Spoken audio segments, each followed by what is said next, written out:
Do the first bit down here so don't think Okay. I'm being weird. Cool. It's always weird. Why? Because we're friends and it's weird when you go, here's my little podcast voice. All right, here we go. I listen to this every single week. Great. Thank you.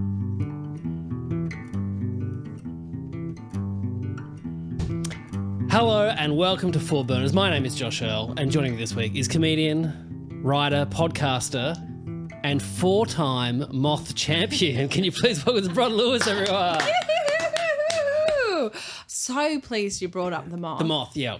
Everyone knows what it is. Yeah.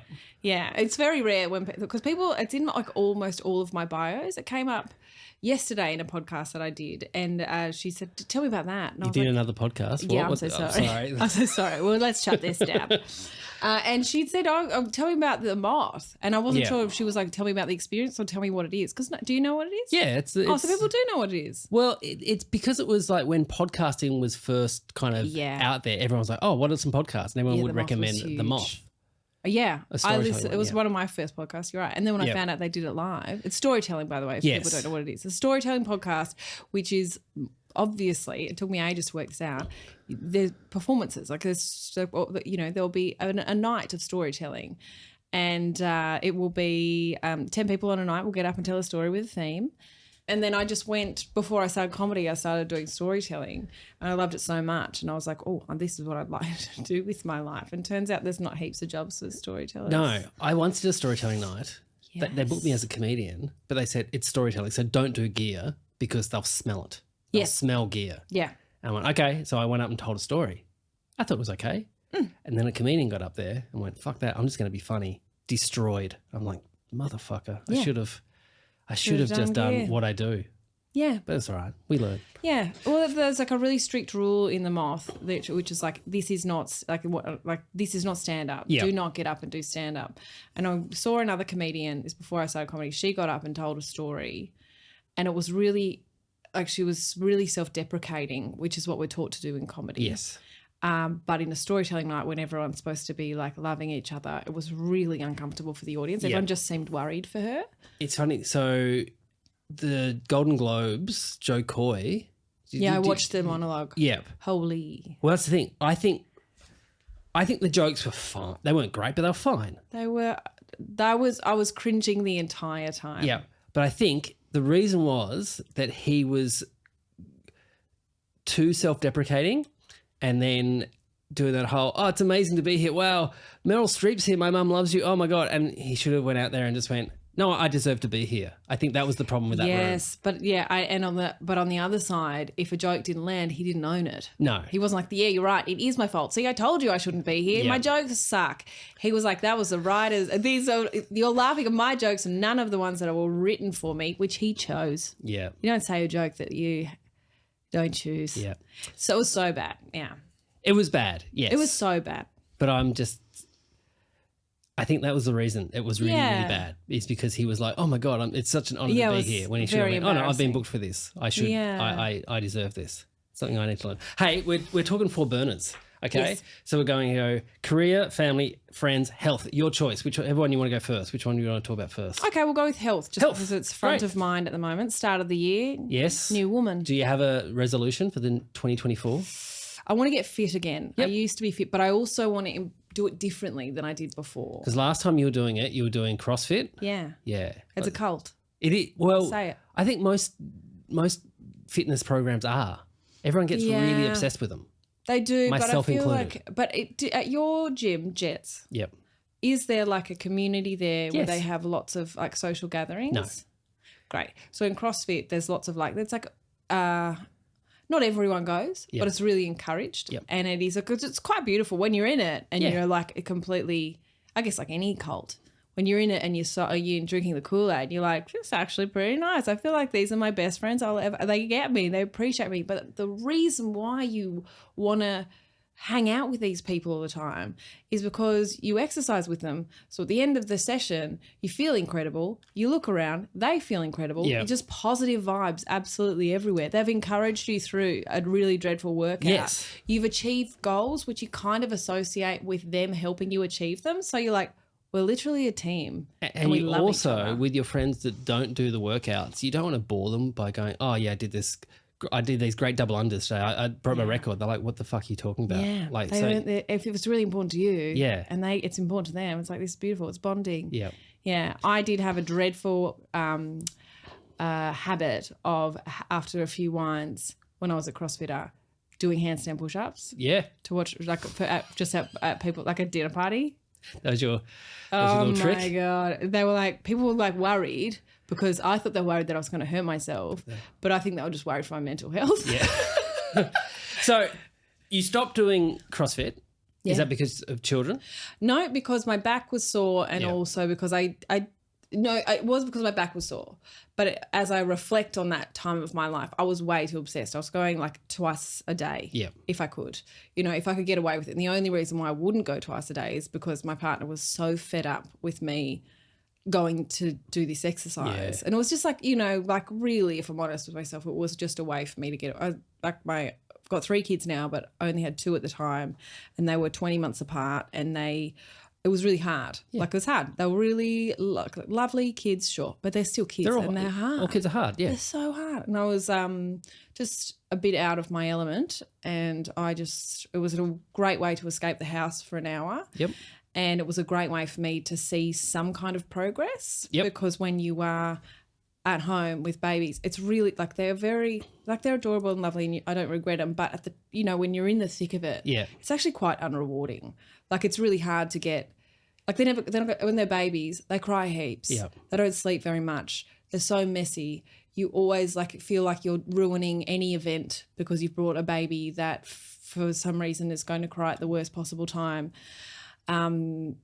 Your recovery from having a baby mentally, physically, emotionally, spiritually is always like you have no control over that. Yes. It's like you just have to trust time is going to do its bit. Yeah. And to have that lack of control from going from, I feel like I had control of my life and then all of a sudden I had 2 babies, to have no control. Yep. CrossFit just acted as if it was just like a way of being like, you can see you can do pretty well at something if you come every day. Yeah. And I was like, well, that's great. And I went there and I did well, and everyone was so nice about it.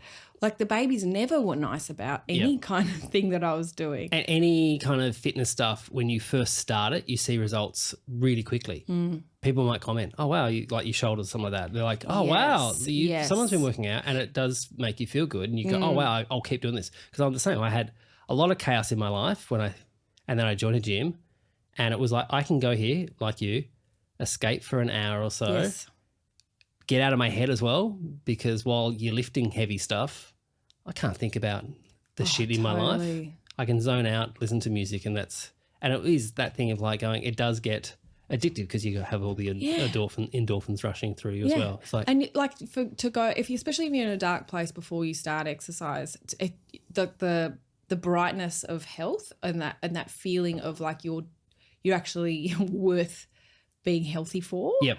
Like, I know that sounds really wanky, but you're like, oh, I actually have control over this to feel good. Yep. And when you don't feel like that beforehand, or you feel like, just a bit chubby and soft and you don't feel great in a white T-shirt, these kind of things, which is like, I grew up chubby, and high school was a bit chubby, and then my 20s was like always a bit like, oh, I don't know what I am. And then when I did CrossFit, I just got ripped so quickly. Yeah. Because you like you said, you see results at the start and you're like, oh my God, if I'm getting results from only going this level, imagine if I went twice a day.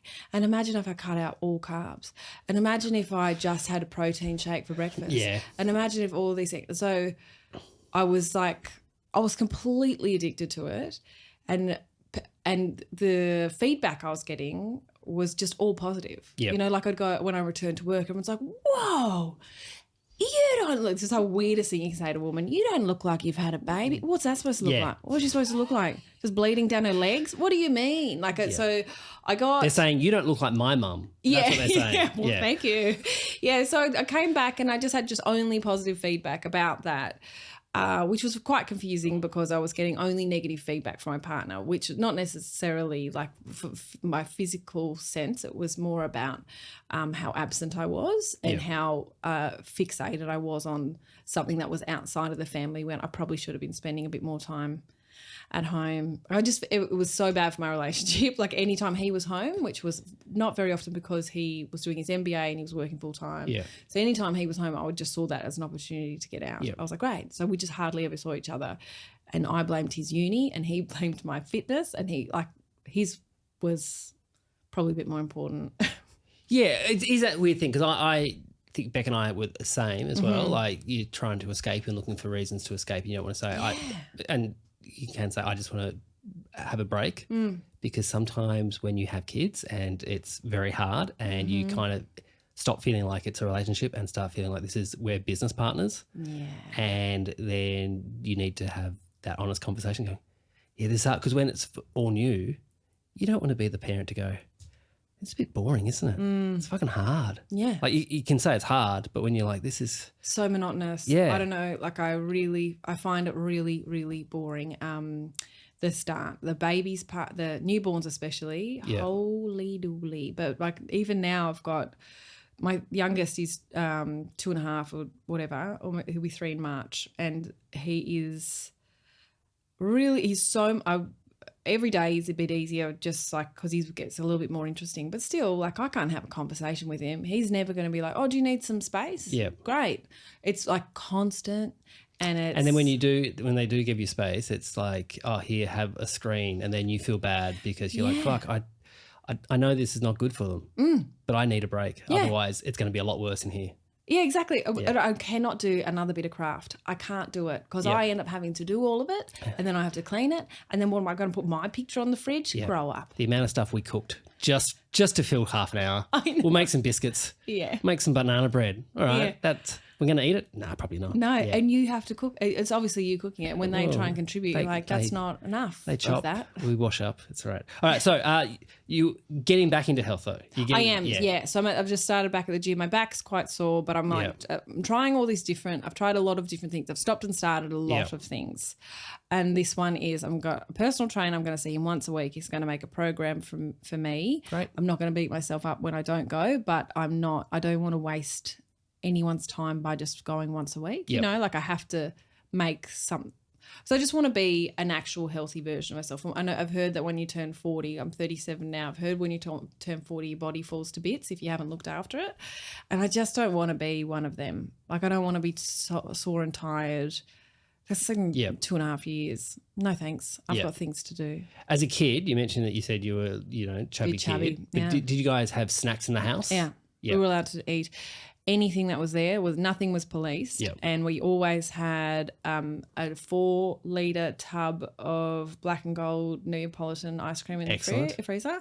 And every single afternoon I would come home and I would have either a bowl of leftover spaghetti or bolognese. Yep. Or a 4 and 20 chicken and vegetable pie. Yep. And then a bowl of ice cream. Mine was either frozen dim sims. Yes. There's a store in Burnie called Bulk Frozen Foods. It says what it is on the tin. And my mum with 3 boys would just buy like a huge bag of dim sims. We knew how to cook them. We'd just all come home and have dim sims. Same thing, ice cream, the home brand ice cream. Yeah. Yeah. And I was so fussy as a kid that my mum took me to the doctor saying, he doesn't eat. What are we going to do? Oh, my God. And I was like, well, what does he eat? And he'll just live off ice cream. And the doctor went, well, give him ice cream. And just went, that's it. Oh, my God. That's all I need. And then, and so I walked out of that. I was about 7 just going, this is the fucking best doctor in the world. We just visited. It wasn't a doctor. It was a man at a bus stop. Did you have a soda stream growing up? No. No, neither did we. I think that's... What does that mean? Does that mean that... what does it mean if I did have one? Oh, pretty rich. Oh, is that what it means? Yeah. Well, it's my little thing of going, if you had, you had black and gold ice cream. So I'm guessing it wasn't the Peters. Yeah. No. But I only asked for soda stream because I find that people who had soda streams as kids, they go through a phase because it's a lot of sugar. Yeah. Yeah, because they put like lots of cordial. Yeah. Yeah. Weekend sport as a kid, did you play? Yeah. I played a bit in primary school. I did gymnastics and I loved it, but it became expensive. It's really expensive. And I got into AIS for gymnastics when I was about 9, and they were like, they told Mum the fees, and Mum was like, And you can just do it in the backyard, Bron. It's fine. And which was heartbreaking because some of my mates could continue doing it. Anyway, I could have been Simone Biles. That's why I'm here to tell you that. But now my daughter is into gymnastics and she loves it so much. And I'm like pushing her. I'm like kind of, I don't know how healthy this is. I'm like, just let's get her into see if she can do the next level. And then the next level, she can do it. And then the next level, now she has to go it's like 10 hours a week of gymnastics. And I'm like, just let's see, keep going, babe. And then I did netball in high school, which I loved. What position? I was centre and wing attack. Okay, they're the good ones? They are. Yeah. I know. When people say goalkeeper, I'm always like, don't tell anyone that. You were tall. Good on you. Yeah. Well done. You were tall, but you couldn't shoot. Okay, cool. Okay, so that's kind of physical health, mental health. Then we're going to talk about mental health. How do you feel your mental health's at? Yeah, it's great. The best it's probably ever been as far as I've been aware of mental health, because for a long time I was a teacher for 10 years, and when you're in a job that you're quite miserable in, I really liked teaching, the actual practice, but this institution of teaching, like the actual education system, is just so depressing. You're just pushing shit uphill all the time. There is like sad kids that you can't help them. Like I had this one child, I was a high school teacher, this one child who had a dreadful home life, and I remember reporting it because it was really sad. I said, this is what's happening, and they said, does he have a roof over his head? And I was like, well, yeah, but it's pretty unsafe underneath that roof. And they said, well, there's no way Child Protective Services are going to do anything. So I'd see this kid, he'd be at school as soon as the cleaners arrived in the morning or whatever, and late at night as soon as the last teacher left and turned off all the lights. And it's very disempowering for a job that's supposed to be empowering. You're supposed to be changing the future. And that's why I went into it, really. So I like teenagers, and I think I remember being a teenager being quite lost and having a tricky home life. For no fault of mum's, but she had pretty bad mental health when I was a teenager. And I just remember thinking, if I can go and make it a bit easy for the kids who are struggling, then it would be great. And I just thought I was going to have a really feel-good time. But you go into a system where there's so much bureaucracy, and there's so much pushback, and there's lots of disenchanted teachers who just really can't be bothered anymore, but they are waiting for the super to kick in, and they hate the kids, and they hate the system, and they hate the people that they work with, and they take as many sick days as they possibly can.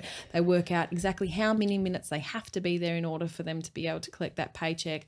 And that kind of environment that you're in, doesn't matter how much you like the kids, that wears you down. And you go, oh, I actually don't feel like this is doing me any good. It's also a system I find, and this is not every school, but a lot of schools, some I've worked in, some I've took my kids there, that the good teachers get put in positions where they're out of the classroom and they get leadership positions, or they become assistant principal, then principal. And it's and the ones who aren't good teachers stay teaching. And it's this weird thing with and it's the same as the top prospects out of uni get jobs at uni, doing oh, you can teach teachers. And it's well, they haven't been in the classroom. They might be great academically, but get them in the classroom for at least 10 years.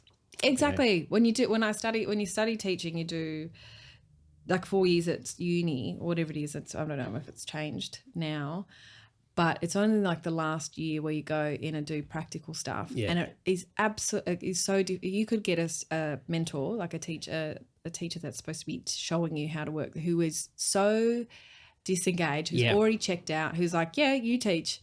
I had one of those once, and I did his entire thing, which was great, but I got no feedback at all, and it was just lucky that it went well. But if I had been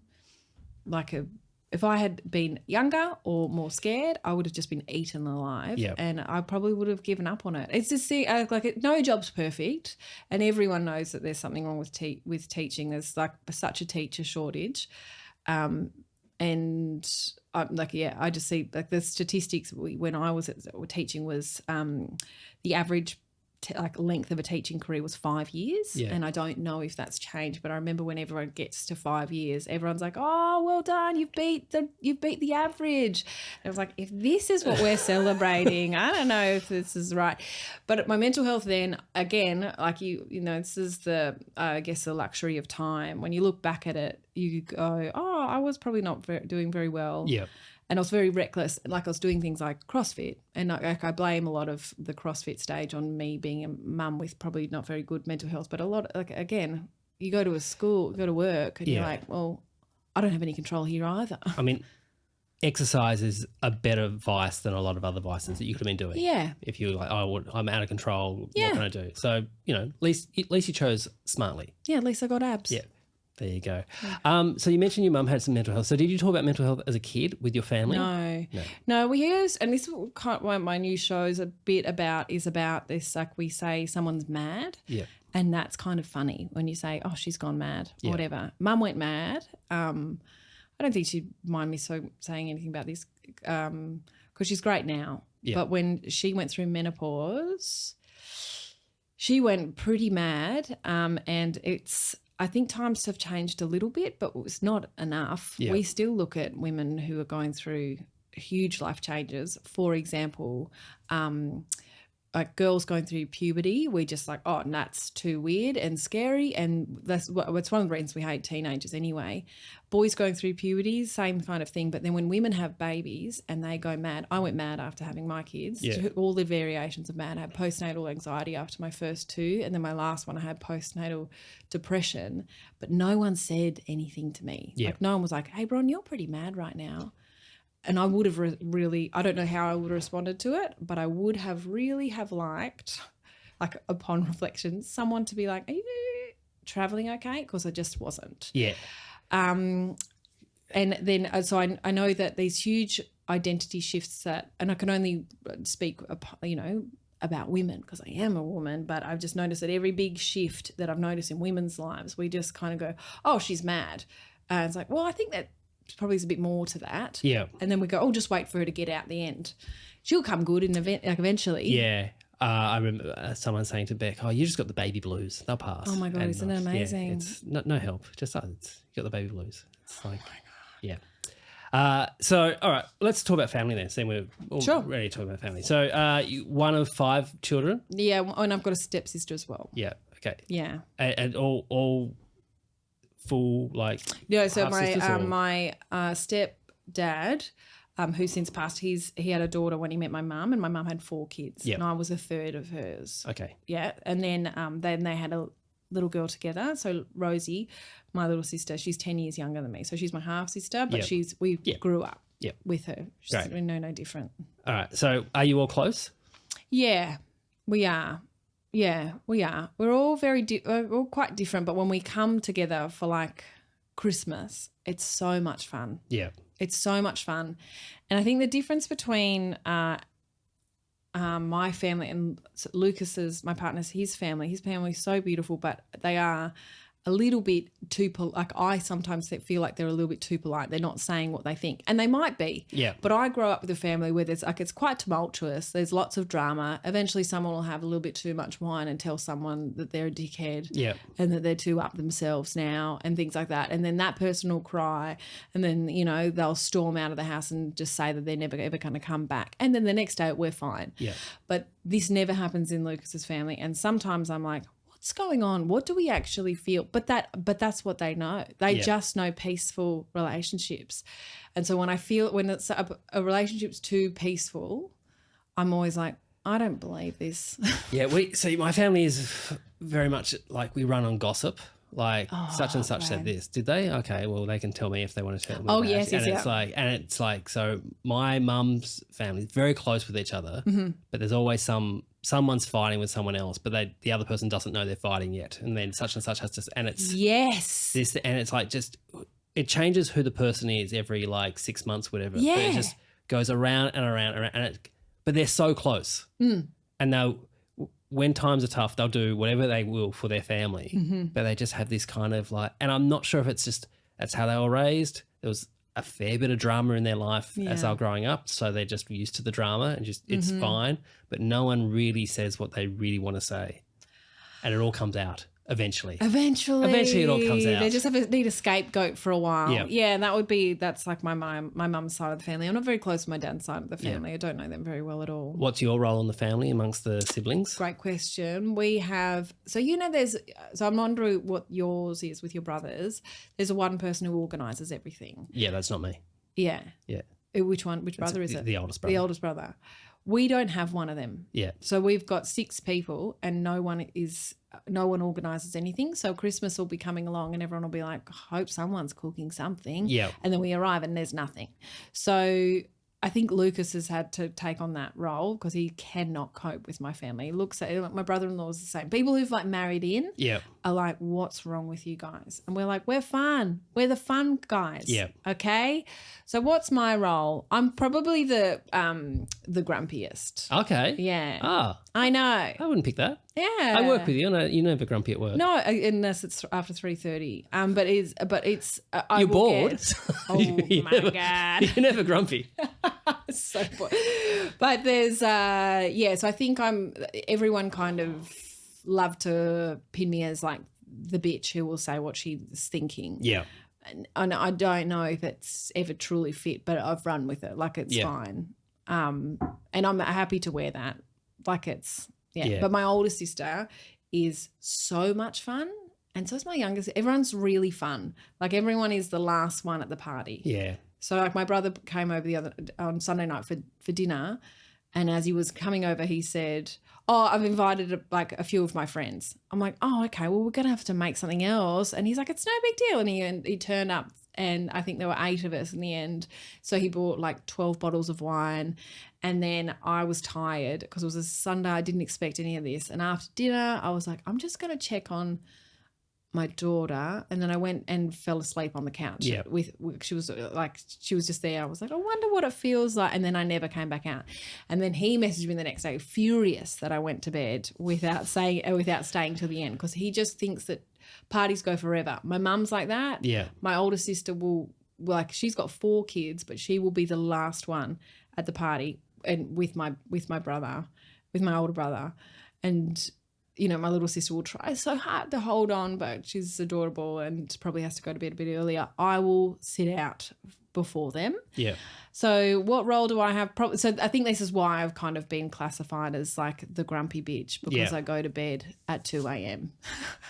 2 a.m. So we just had New Year's, and me and my brother were up at about 10:30, 11 doing a puzzle. What the fuck are we doing? Let's just go to bed. There's no point to even see in the new year. Neither of us drink. Sad. We don't drink. Yeah. So it's like, all right, we'll just go in. All right, so you've got children. Yeah. Okay, was that always on the plan? I want to have kids? Yeah. I think so. I've thought about that a little bit. I wondered what my life – I sometimes dream about what my life would be like without them. Yeah. Not that I don't want them around, but I see – like I was walking along Merry Creek yesterday, and it was school holidays, so I had 2 kids walking behind me. The baby was in daycare. 2 kids walking up behind me, but they were like 50 metres behind because they were looking at the butterflies and whatever. But I was kind of charging along and kept turning around to check that they were there. But I was walking along and someone was walking towards me, and I had this moment where I was like, oh, this person would look at me and think she doesn't have kids and she probably lives in a stylish 1-bedroom apartment that overlooks the creek, and she just goes to work. Sometimes she works from home if she wants. She just listens to whatever she wants, any podcast, any time of the day. Never has to be the Wish soundtrack, which is playing constantly at my house. And so I just thought at this moment where I was like, God, that life actually sounds amazing. I don't want it, but God, it seems so nice to think about it. All through the lockdown. So I was looking at people going like, oh, we're so bored. We watch all of Netflix. I'm like, I fucking wish I could sit down on the couch and watch Netflix all day. I know. Yeah. So was it a plan to have 3? No. Was it a plan? Lucas and I had Olive 6 months. We got pregnant 6 months after we met. So it was very fast. Yeah. And then Edie came really quickly after that. And then I went through my intense CrossFit phase, and we just thought, because it was so hard, we were like as if we would have a third. Yeah. And when we saw people having their third, we were like laughing in their faces. You know, the only time we were ever happy was looking at another couple committing to a third baby. We were like, what? They're mental. They're mad. She must be mad, I'd say. But you're from 5. How big is Lucas's family? He's a 2. Everyone in his family is 2. They just do 2. Yeah, and it's almost always just a boy and a girl. Yeah. And that is it. Because both Beck and I are from 3. And to have 2 is, it's going to stop at 2? What's happened?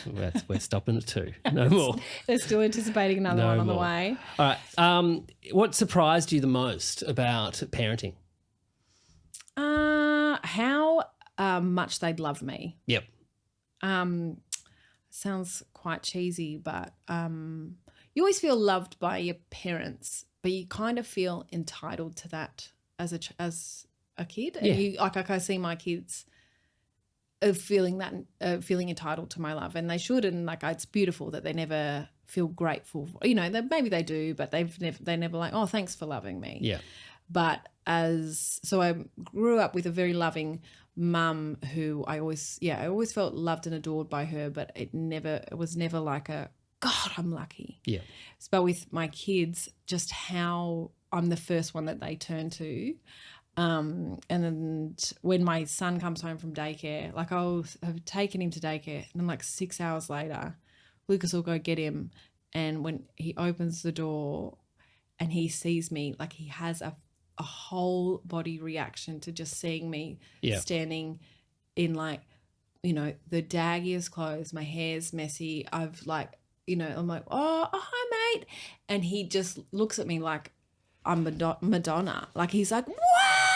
She's here again. And I'm like, I'm here all the time. Can I ask, at night time though, do you resent that? Because no. Because I was going to say, because we had the same with Henry, just was all about Beck. Yeah. And it was that thing at night time, well, Beck's going to put him to bed because he's going to yell out until Beck. And so I'm like, all right, well, I can read you a story, but then Beck's going to have to do the hard part of, and it was that thing of, it sounds awful to say, it was like, oh, well, I'm glad he loves her way much because I can have it. But I have, I work at night a lot of the time. So, and he knows, so with the girl, because I started comedy when the girls were, old enough to understand that their life, where I was just in teaching, started when they were 4 and 5.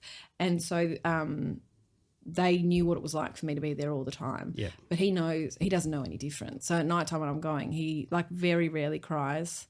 When I'm leaving, he'll be like, bye, Mum. And then, Lucas has done a lot. He's been he's always been pretty hands-on dad, but since Ari, my son's arrived, he's had to do a lot of the stuff, and he loves it. Thank God. Yeah. But he loves it. But it's still, Ari will always choose. If I'm there, it'll always be me. And if I'm at home when he's going to bed, I have to sit at the base of his bed and just sit there until he goes to sleep, and he'll keep checking in to see if I'm there. And it's just funny because I know this is gonna, he's not going to be doing this when he's 12. They change.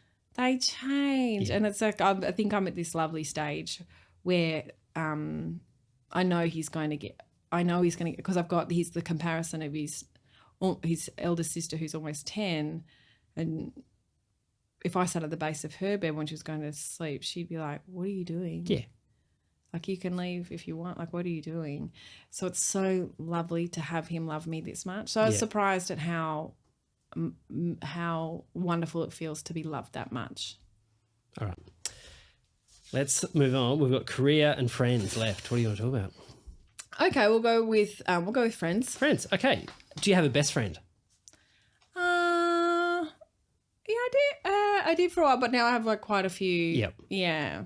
For a long time, it was my mate Claire and I, but we're not. We had a podcast together and became mums at the same time. We went to high school together, and we were very inseparable. Since, I guess, COVID and me, there's a little bit of distance there. Yeah. Now, and that's okay, and that's normal. We still love each other dearly, but we don't see each other nearly as much. So you're friends in high school? Yeah. Yeah. Okay. That was the other thing. Do you have friends? Just one. Just the one.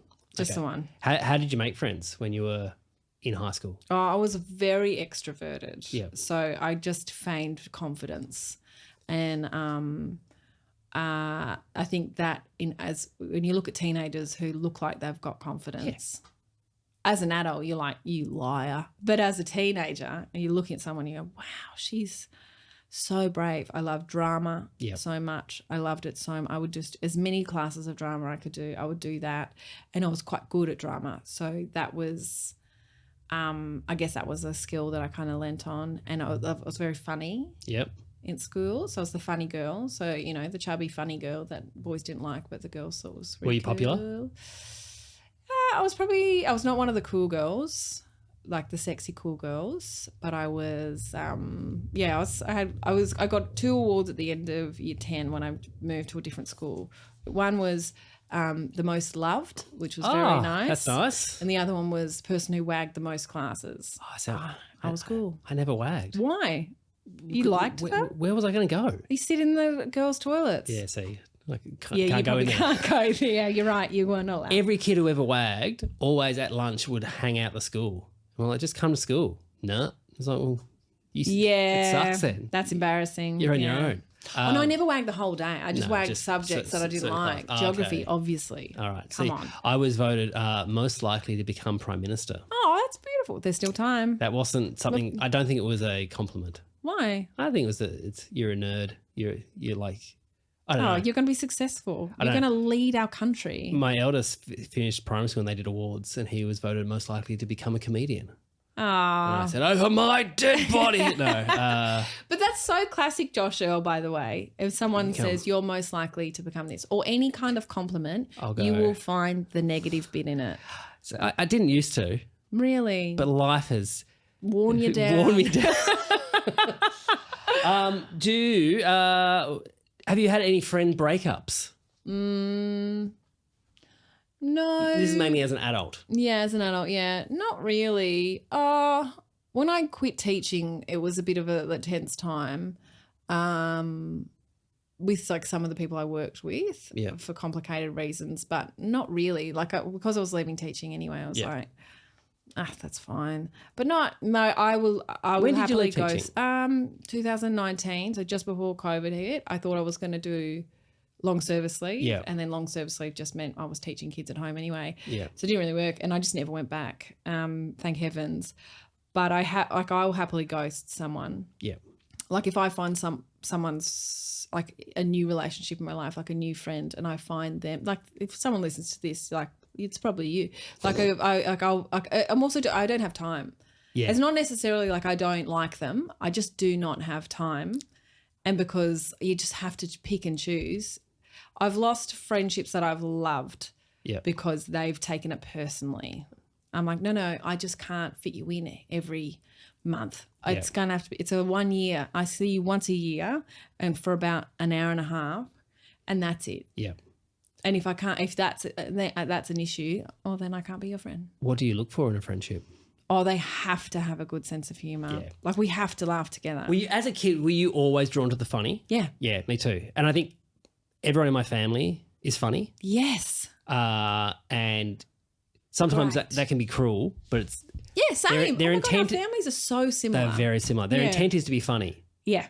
Like my uncle, my favourite basketball player was David Robinson, and this is around the time where Magic Johnson had just announced that he had HIV. He told me, oh, yeah, I've just heard on the news, David Robinson's got it too. And I was like, what? Oh, my God. And I was like devastated. He goes, just joking. I'm like, I was 11. Like, so funny. Your favourite basketball player's got HIV. Oh, it's just a joke. It's just something I could do. It's like, thanks, Uncle Johnny. Thanks for letting me know. No, we were always, like I was saying before, a lot of our gatherings will end in someone crying or someone, because we just make fun of each other and there's no rules. Like the gloves are off, you can go for the jugular. Yeah. And it's kind of like we're kind of testing each other to see who's going to be the one who cracks it. And one year, my little sister, and it wasn't even like I think she was actually trying to be nice, but this is a thing that broke us. My younger sister said to me, she said, "Bron, you're not my favourite sister." And my older sister, Amy, was sitting there, looked so thrilled with this happening. She goes, "You're not my favourite sister, but you are the prettiest." And Amy, her smile just was wiped from her face so quickly. And so she offended us both so harshly and because it was the end of the night, we were like, great. And then I think we both took ourselves to bed. One Christmas, my brother, he got these scratchies that were like fake scratchies. So you scratched them and you won like $25,000. Oh my God. So he gave one to my auntie and she's at the table, she's scratching. Oh, no.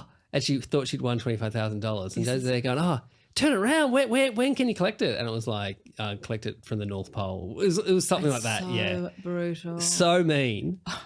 But she was like going, I was actually I'm glad I didn't win because in my head I'm going, how much do I have to give Jason? Like how much money of this 25? I'd have to give him at least $1,000. Like she's already ahead going, fuck, I've got to give some of this away. So then it escalated. So the next year she made everyone fudge, but in Jason's she put rocks in them. And he didn't eat it, luckily, because he could have broke his toe. Yeah. She hates him. So Jason, the following year, I only found this out yesterday when he told me because I drove him to the airport. We drove past Sexyland. Yeah. And he goes, he went in there once because for a present he thought what he'd do is buy her a massive dildo and then put it under the tree and wrap it and say it's from her husband. And in our family, everyone opens their presents in front of everyone. So she was going to unwrap. But he didn't know how much they were. So he's like, I'm not spending that much. On a joke present for my auntie. So he bought just a chocolate one, just a chocolate dildo. It was like $30. And so and my mum's like, don't do that. It's going to backfire. Don't do that. And so my auntie Karen unwrapped it. It said, to Karen from Johnny. Unwrapped it. Oh, thank you. Oh, this will come in handy later. And it was like, that was the end of their... He's finished. I don't want to play this game anymore. No more. Speaking of airports, how many people in your life would you happily drive to the airport? Oh, yeah, a lot. There is to be a lot. I offer it a lot and it doesn't get, people often don't accept it. However, I picked up Claire Hooper and her husband, Wade Duffin, from the airport the other day. Yep. And I expected them to say no because they are always terrified of being in the way or a burden. But they said yes. And I was like, I wasn't expecting that. Oh, God, okay, I have to reshuffle some things. But I was glad because it's nice. It's so nice. As I spoke with Adam last week, it's a nice thing to do. You're side by side, you can talk, it's great. How many people would you ask for a lift from the airport? Not many. Yeah. No, not many. It's just easier. Get a $40 Uber because you don't know. Because again, you don't know whether they actually mean it. Yeah. If you are picking someone at the airport, just park, pay the $12 to be there for half hour, and go and collect. Stand at the gate. Not stand at the gate, but just be there when they're out. Instead of going, I'm hovering around, I'm in this one, and everyone's stressed out. I'm like, just park, just spend that $12. That's good advice. Yeah, maybe I should do that because it's I have to do a lap. The guy knocking on your window. In Melbourne, I'll meet you, I'll go to the Macca's, just walk to the Macca's. Oh, no, that's ages away. Yeah, it's fine. Is that what you do? Yeah, if Beck's with the kids, they'll get Macca's and I'll walk. No, yeah, it's fine. Shit. All right, our last one. How are we got time? Oh, got heaps of time. Great. Okay, great. All right, career. Yes. It's booming. It's happening. I'm in it. I've got a career. Was this always the dream? Because you're always funny. Were you always thinking, I would like to do comedy? Yeah. Did you watch stand-up comedy as a kid? No. I never. I think I had, what's his name? Eddie Izzard? No. Eddie Perfect. Nah, the guy. Eddie Murphy. There he is. There we go. Eddie Murphy. I remember watching that. Sorry, can I say Eddie Perfect? Well done on getting the second Eddie out of Eddie Izzard and Eddie Murphy. Well done. We're through with that. Yeah. No, it was, we had for some reason we had the VHS. Yep. And I watched it. I didn't understand a lot of the jokes, but I thought he was so funny. Obviously, very problemac.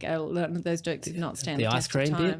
I've got to ice cream. You can Yes. Oh my God. Or the gay man sitting on top of the roof, like they don't have in San Francisco. They don't have sirens on their police cars. Ooh, pull over. Yes, it's funny. No, you can't say it anymore. It's incredible because there wasn't that many comedy specials, and everyone our age watched that. Yeah. At too young an age. Yeah. Can you imagine how much money you made from that? Oh, So much. I mean, he's not getting too much money from the rentals at the Burnie Leisure Centre with their VHSs, but yeah. No, but he just, oh my God. And also everyone's still watching everyone knows it. Yeah. Everyone knows it. And I don't know how it found me in Spence in Canberra, but we watched it. And again, far too young. But we laughed a lot at how silly it was. But I never thought that comedy was a career, a possibility. Yeah. I thought that maybe acting, like sketch acting or, some kind of comedic acting would be a possibility, but I was too terrified because I felt like there was so much pressure from being good at drama through high school. Yeah. I felt like if I did audition for something and didn't get it, it would be mortifying. Yep. And so if I just didn't try, then I couldn't fail. Yeah. So I just didn't. So I just went and I decided after 3 years off between high school and uni, those 3 years, I was like, well, I guess I could just teach drama. So that's kind of like I'm still in it. Yeah. And then I became a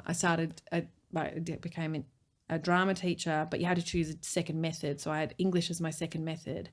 And turns out it's really hard to get a drama job. So I just got an English job. And then I was like, please can I do drama? And then I try, and it's actually crap. Teaching drama to like apathetic teenagers is so hell on earth. When you love it, oh my God. I also have a theatre degree, and drama teaching was what my parents was like, well, that's what Josh will do. He'll do that.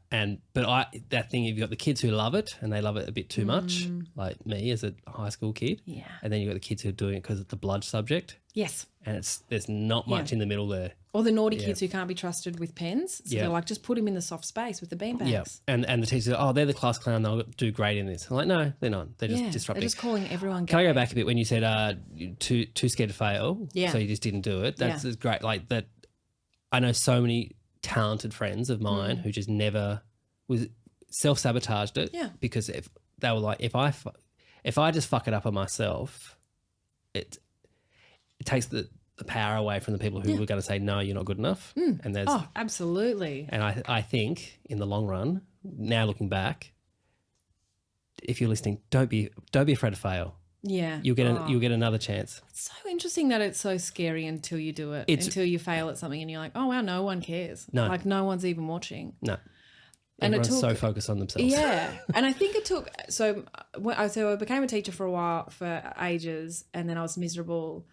And then I met Claire Hooper at the school gates, and because our daughters started prep at the same time, and I'd started the Moth. And so between Claire Hooper and Cal Wilson, they'd both said, oh, you think you should you should give it a go. And I remember when Claire Hooper mentioned that to me, it was through a text. She asked me to help her with a joke, and I gave her a suggestion, but this feeling of like desperately wanting this joke to be funny was more powerful than I'd felt like for ages. And I was like, oh my God, this has to be good. And I gave her a joke, and she wrote back, she's the nicest woman in the world. It could have been the most dog shit joke ever, but she's so nice. She wrote back and said, that's perfect, I'll use it. And I had such a physical reaction to it. I like doubled over in my hallway as I was walking down with an armful of clean washing. I was like, oh my God. And I was on my knees in my hallway, and I was like, holy shit, is that what I want to do? Is that the thing that I'm looking for? Yeah. Because I hadn't really known. Yeah. And then I tested it by saying to Lucas, and I said, I think I might try comedy. And he was like, amazing, you should. You absolutely should, which really surprised me because I thought he'd be nervous for me. Because when your friend says something like that, I'm going to go out on a limb and admit that I think I'm funny in front of lots of people and perform in a way that I've never performed. Like, you have to learn the most brutal way, go through bad gig after bad gig after bad gig. And when someone that you love says, hey, I'm about to do this really hard thing, which might mean I will fail. Yeah. I think it would be really hard to be like, absolutely do it. You'd have like a moment where you go, look, you could try, but if it doesn't work, it's, but he never did that. If Lucas came to you and said, I think I'm going to do comedy too, would you be supportive? I would. I don't think like it's so far-fetched that example or that hypothetical rather, but I would hope I would be, but I don't think he could do it. I love him so. He's accidentally funny. He's accidentally funny. So the career kind of started, and it's so funny because we were just watching Frozen 2. I was just watching Frozen 2 before I came here because Ari, my son, has just discovered Frozen, and I fully support it. I really like both movies. Sue me. I've never seen it. Oh my God. My kids were never interested. Oh my God. We were a Cars family. But okay, no, he hasn't seen that. Maybe we'll show. Anyway, so Frozen 2, loved it so much, and it is. I think Frozen 2 is way better than Frozen 1 because, like, not only is the soundtrack so good, but like the storyline's amazing, and it's about this.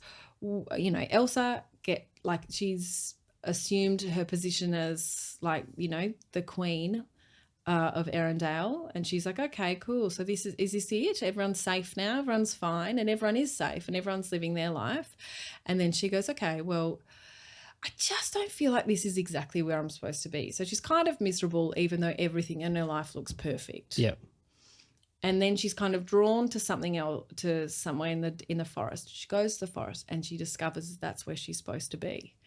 And even though it's far away from her family and it's a bit inconvenient, she is like absolutely her authentic self, and everyone is happier because she's happy. And it's this, and there's some songs in there that are so good. And I remember listening to the soundtrack at the time where I was starting comedy, and I remember driving from school to home and bawling my eyes out from a song from Frozen 2 because it was all about her chasing her dream and finding who she was.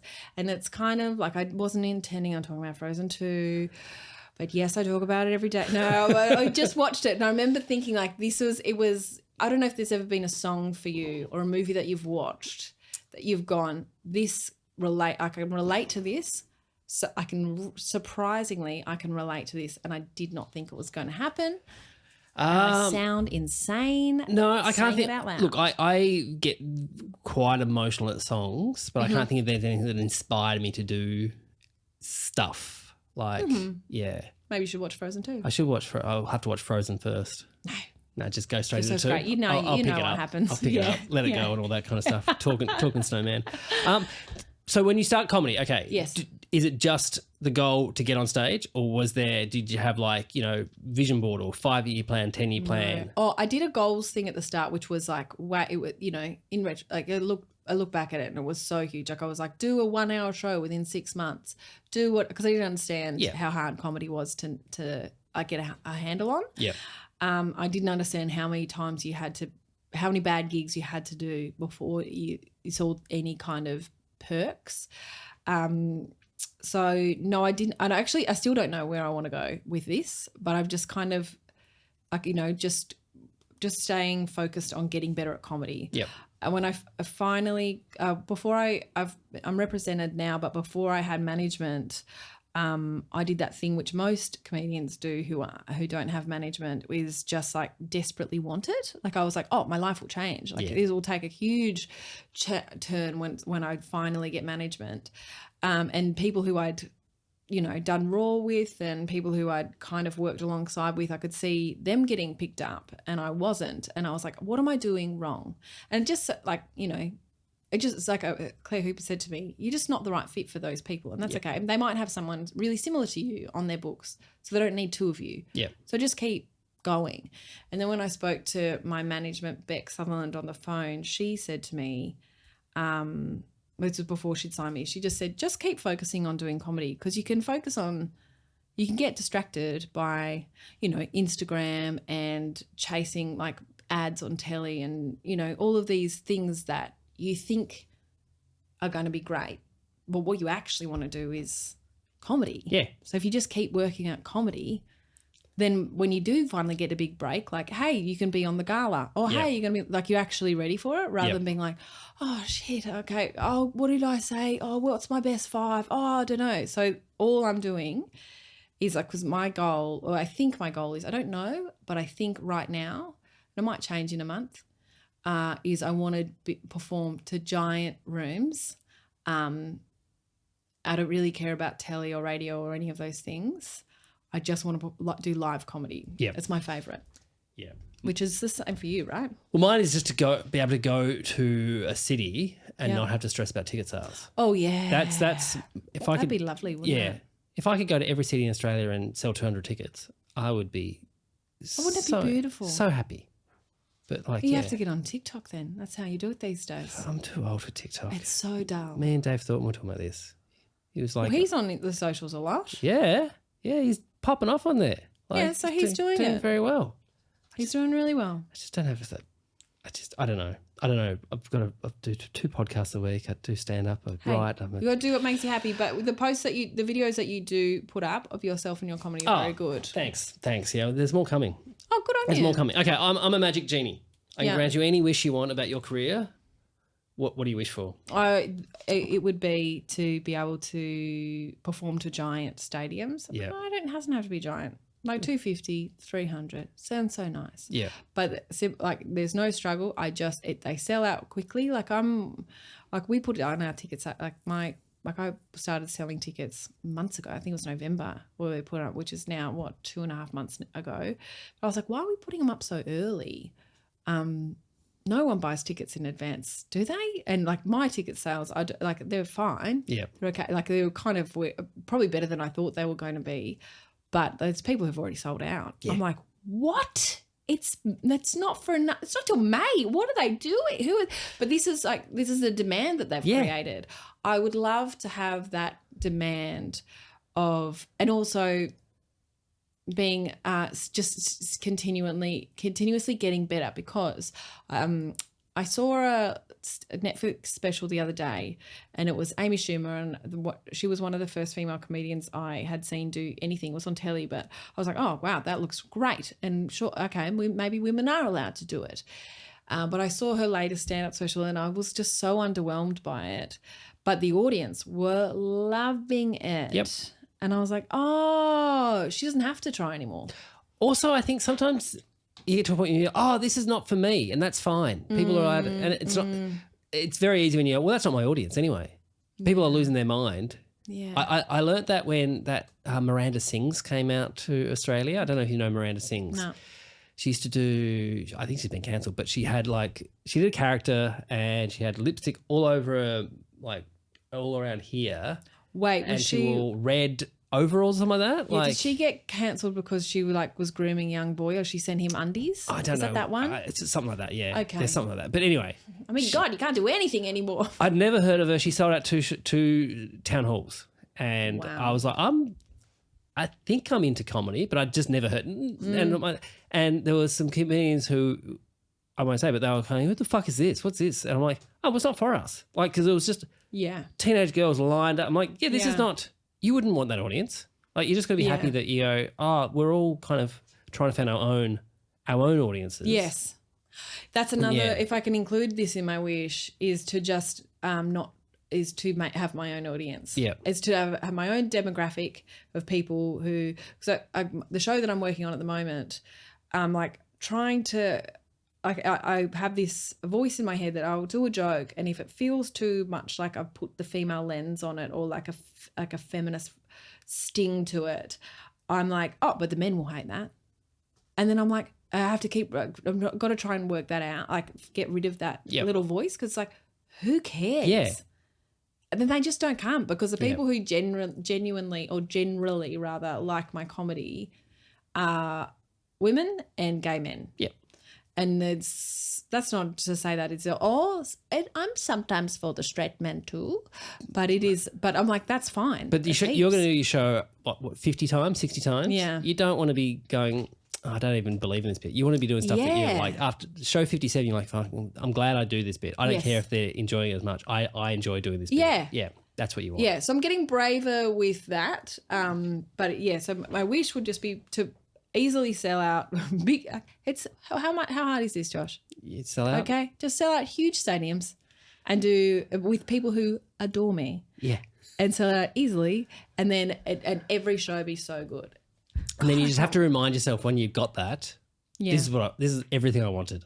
Yeah. Because I think there's a few people in this industry who have it and still are like, this is not, I want more, and I want more. I've seen that vibe, which is, I think you were telling me one time maybe it was you, correct me if I'm wrong, is you were sitting with two very successful comedians in a green room and they were like, oh God, and they just look so depressed. And you're like, but you guys have made it. Yeah. Like, isn't this what you've been chasing? And they're like, oh yeah, but there's always that, like, you know, the curse of comparison where you go, but that guy had 50,000 people in his audience. It's like, oh, it never ends.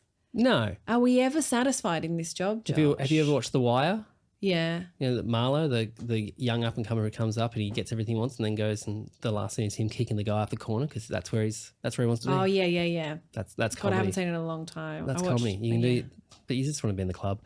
Hey, how long we got? Oh, that's an hour. Okay, great. All right, so that's friends, career, health, and family all spoken about. Yeah. Okay, which one are you keeping on? Which ones are you turning off? Okay.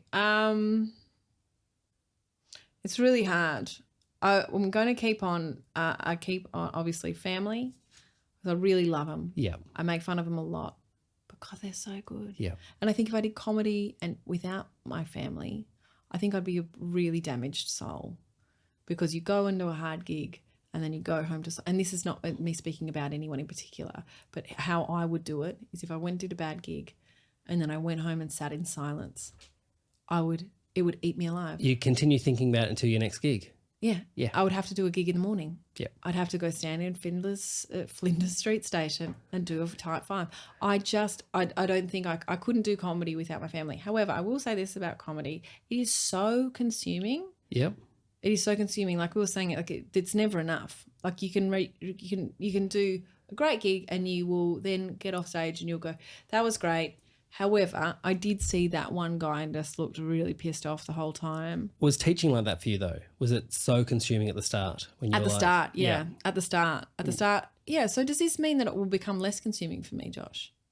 Someone who's been 20 years into Yes. it, yes, I think it does become great. less consuming. Yeah. Oh, great. But have you noticed, like, I can see why people in comedy don't have kids. Oh, yeah. It's a very it's not a child-friendly career, and it's also like you have to become selfish. Like so one that I would turn off, which makes me sad, but if I'm completely honest, it's Friends. Friends are gone. I'm so sorry. I love them so much, but I can't see you. I cannot. I'm just doing it badly. I'm like eternally disappointing to my kids and that to my friends, and that is because of my career. It's not because of my kids. Yeah. Like you lose some friends when you have kids because some people don't like kids, or, you know, you just always stink of milk or something weird. But it's my comedy career that's really... Well, those who don't have kids don't understand that you've got to censor stuff around nap times. Yeah. So I'm sorry, we're out for 2 hours in the day. We just can't do anything then. Yeah. Yeah, but it's my comedy career that's destroyed a lot of my friendships. So Claire Hooper's one of my closest mates in the world, and partly it's because like we can go weeks without seeing each other. But it's just so easy when we, you know, it's get it. Yeah, So I would keep career on, obviously, and family on. And this is one where I get a bit funny about. I know that if I'm not healthy, my career can take a real nosedive. Yep. And if I'm not healthy, could be a bit of a shit mum. But I don't, like if someone had said you've got a little bit of a sore back, just don't go to the gym for a bit. I would not go to the gym ever again. And I just, but I think, would I consider myself healthy right now? Yeah, I think so, but I don't know. I don't think I have a particularly good relationship with food, and makes me very nervous, because if I don't have a good relationship with food, then I'm just showing my daughters. I worry that with my kids. Oh my God, it's terrifying. I do this counting calories, and it's like, I mean, my kids are very fussy eaters, and they also eat crap. Yeah. And so I'm always going, you can't just drink like Cokes and stuff like that. Like, and so, and I do worry sometimes that I'm like putting my whatever I'm talking about, my psychosis on whatever it is onto them by going with my own food stuff. It's hard. It's so hard. I'm trying to get, like, Sarah Harris on the project last night. I said this really great thing where she was like, she remembers being 11 and stealing her mum's diet pills, herbal diet pills. And so from 11, worrying about that. And I think it's just getting younger and younger and younger. Yeah. And you just watch your mum. So if Sarah at 11 knew her mum was taking diet pills, then it means that your kids, Josh, will see that you restrict, carbs and don't eat chips and whatever. I've seen you not eat chips. I've seen you turn down chips. That's crazy. But I will have a very different relationship where I think I'll be like, I love chips, and then I'll eat heaps of chips, and then I'll just feel sick. And then so I don't know how many people have like a 100% healthy relationship with food, but I would love to have that. And I think it should be one of my focuses, but if I that one's pretty low on. So it's on, but it's low. But these two are burning bright. They are burning so bright. That's family and career. Hey, thank you for doing this. My pleasure. You have your show all around Australia called Obviously. Yeah. Obviously. So it starts in Perth? It starts in Perth, 31st of January, and then I go to Adelaide Fringe, and then I do all of Melbourne Comedy Festival, then Sydney Comedy Festival, and then Brisbane Comedy Festival, and then just a single show in Canberra. Excellent. That's where I'm from. Your hometown. And also you have a podcast with Brett Blake. Oh, it started, Brett Blake and I started a podcast called Work Hates. Work Hates, and it's all about just nightmare work stories. Everyone's got a nightmare work story. Yeah. Great. I bet you do. I sure do. Working at Nubco, I'll tell it on the pod. Hey, if you're in Melbourne, I'm doing my show, Four Burners, the live show, at Tasman Terrace starting April 8. Tickets are on sale. So it's so far away. It's 85 days away, but tickets are on sale. They are, and they're selling. Like I said, people are selling them out already. Yeah. So if you want to come to Josh's show, you're only doing it for 2 weeks, aren't you? Yeah, 14 shows, no breaks. 8 to the 21st. And so... and yours will definitely sell out because you've got so many people who listen and everyone loves Josh Earl. Thank you. Please, listeners, buy some tickets. So thank you for that. And also big thanks to everyone on the Patreon. We've kicked into So Fresh. We're doing Pod Machine is now turned into Pod Fresh. And we did episode 1, So Fresh, Hits of Spring 2000. It was very good with Honor Wolf from the Hot Department. Also, I forgot to say, I'm going down to Launceston April 5 to do Four Burners down there for Fresh Comedy. So tickets are on my website. So make sure you get some tickets there. If you're in Launceston and you listen to this, thank you, Bron. Thank you, Josh Earl. Thank you all.